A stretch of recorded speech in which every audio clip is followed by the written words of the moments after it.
আজ 15 জুলাই বিশ্ব যুব দক্ষতা দিবস। তরুণদের দক্ষতা বৃদ্ধি এবং ভবিষ্যতের চ্যালেঞ্জ মোকাবিলায় তাদের গুরুত্বপূর্ণ ভূমিকা তুলে ধরাই এই দিনের মূল উদ্দেশ্য।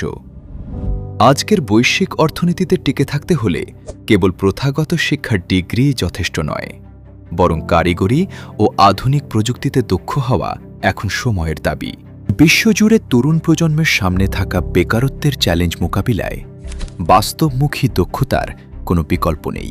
আর এই বিশ্বাস থেকেই ডাক্তার মোস্তফা হাজেরা ফাউন্ডেশন তরুণ প্রজন্মকে দক্ষ মানব সম্পদে গড়ে তুলতে 1 দশকেরও বেশি সময় ধরে কাজ করে চলেছে। ফাউন্ডেশনের 5-0 অভিযানের একটি গুরুত্বপূর্ণ অংশ শূন্য অদক্ষ যুবশক্তি প্রকল্প।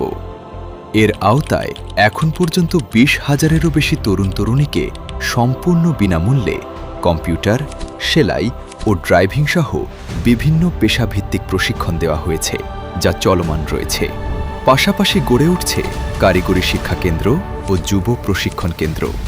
দক্ষ যুব সমাজ বদলে দিতে পারে একটি জাতির ভবিষ্যৎ।